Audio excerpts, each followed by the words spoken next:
Welcome back to our channel, guys. If you're new here, in 2019, we paid off $100,000 in debt. So we created this channel to try to influence others to also believe that you can live without loans.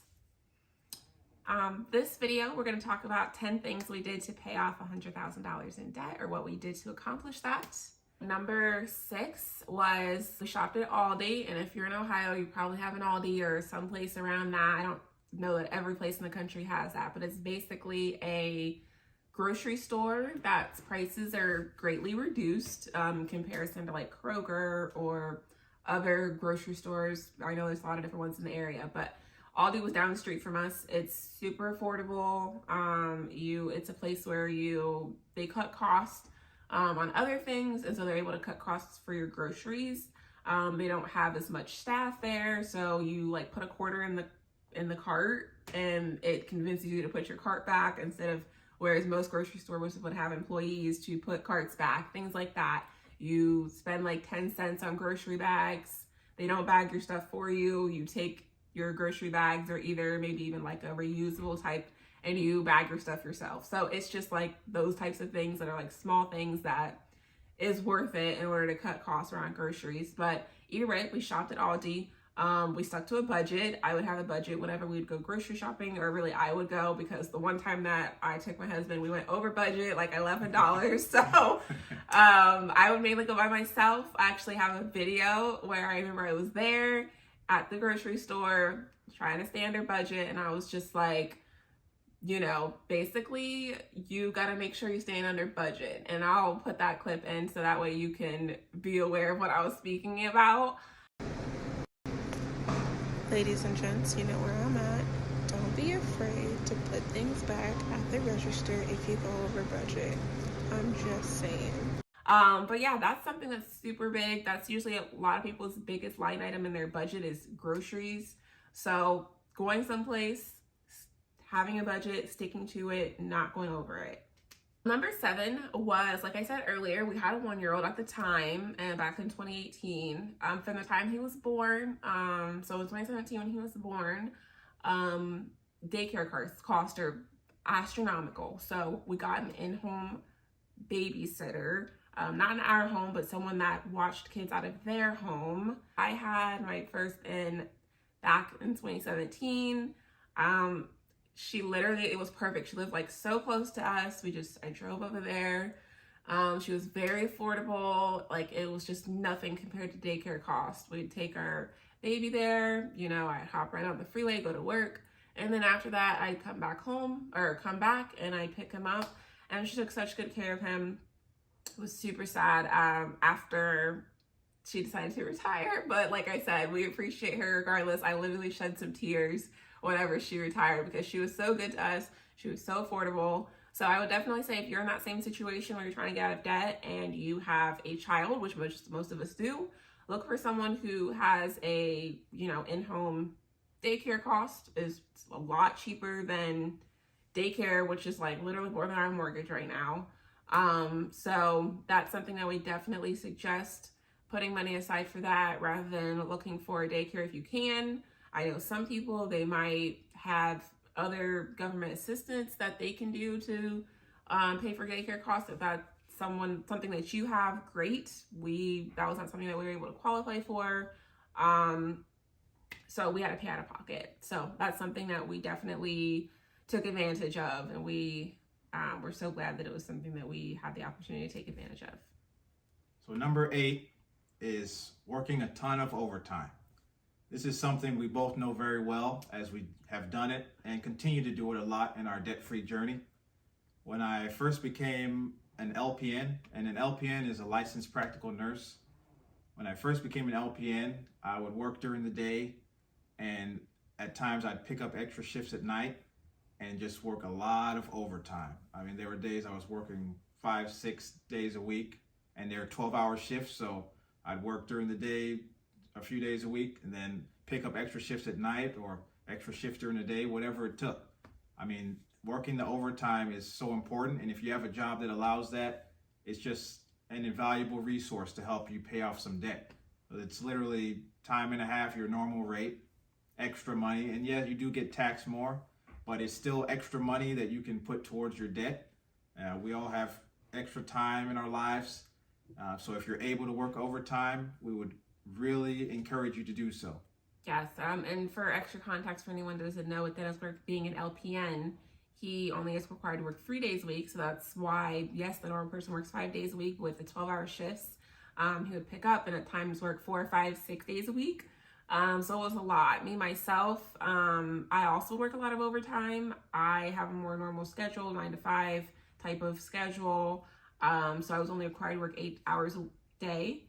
But I remember specifically at times I would, not have to be at work until 8, but I'd get there at 6 and then I wouldn't leave until like 6:30. So I'd make sure I got my 12 hours in, doing overtime. At this point, thinking about it, I don't know how I did it, because this was before COVID time. So we were not working from home. I had to get up and drive in person every day. Getting up and then getting to work at 6 a.m. just because I knew that we had goals to reach, and I wanted to get there. And then also just feeling, having a job that I enjoy made it a little bit easier, but it was so worth it thinking back on it. But I know that in the moment it was so hard. It wasn't easy. This isn't something that's supposed to be easy. If getting out of debt was easy, everyone would do it. Everyone would be debt free. The country wouldn't be $1 trillion in debt. So it's not supposed to be easy. It's supposed to be hard. It's supposed to be things you sacrifice with. But I remember sometimes just getting home and I would just lay on the couch and I would just be like, oh my God, I'm so tired. But looking back on it, it was so worth it. That's something that I would do it all over again if I had to. Now, knowing that, his student loans are paid off, all of our debts paid off that we had, together, it's definitely worth it. So yes, tons of overtime if you have a job that allows you to do that.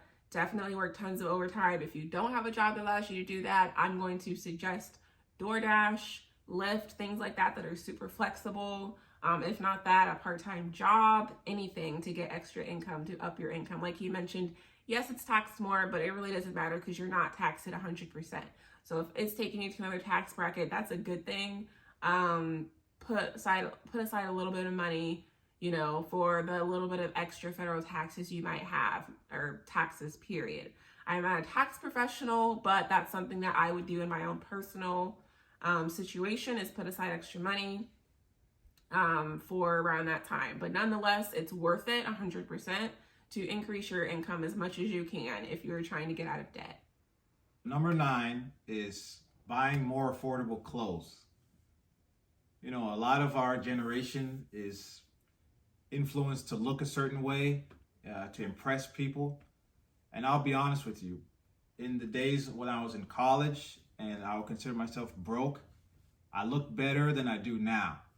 And when I'm now being out of debt. So what I mean to say by that is you don't have to spend a lot of money and try to impress people. And nowadays I don't really care what I wear because I know where my money's going and I have that freedom to buy clothes that I want. So I would encourage you to not just buy the flashy clothes. Like I used to shop at Express and stuff like that. Now I just shop at Old Navy and things because I realize what's really important. And our finances, we just really wanted to get out of debt and put our money towards better things like our future. Yeah, I feel like the younger generation looks more to other people or just thinks more about what you're wearing.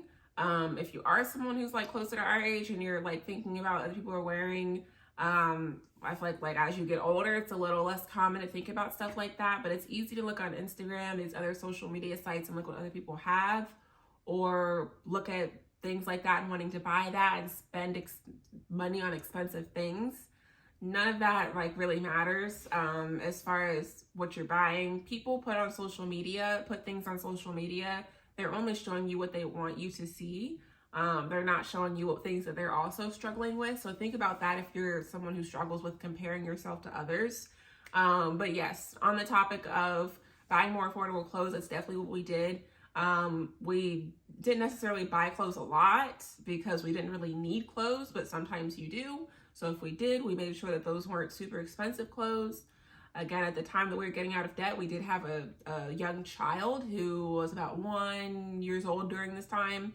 And so we had their secondhand stores in our area, one that I still shop at to this day is Once Upon a Child. Super affordable clothing that's gently used, you know, any place really, whatever's in your area. Sometimes I still stock up now, whatever Target's having sales, Walmart, what have you. Kids grow out of stuff so fast. So if you have kids, I definitely wouldn't spend a whole lot of time buying them all the stuff that they're going to grow out of by the time the next season comes. So definitely look for secondhand stores, buy things that are within your means. If you need clothes, you know, when you have kids, obviously they need clothes a lot more than we do as adults. So that's just something that I can suggest to anyone who's trying to get out of debt, thinking about a clothing budget as well. So last but not least, number 10 is we sold stuff. Stole everything we could. I had an old PlayStation 3 that I didn't really play. We sold that and got some money for that. We would sell clothes, we would sell everything. Anything that we didn't use or didn't need, we would just sell it. Because what's the point of having it in the house, collecting dust, when you could sell it to someone on Facebook Marketplace? You might get $5 here and there, but all that adds up. Yeah. I mean, in this situation, when you're trying to get out of debt, you're trying to do everything you possibly can to reduce your debt.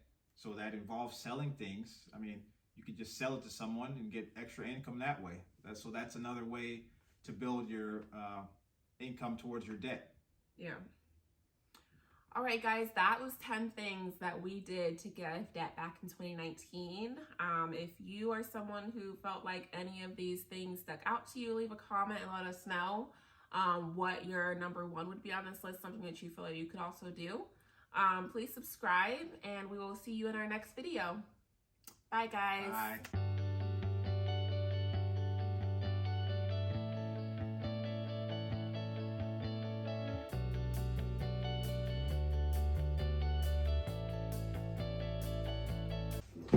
Oh, it's hot. I'm done.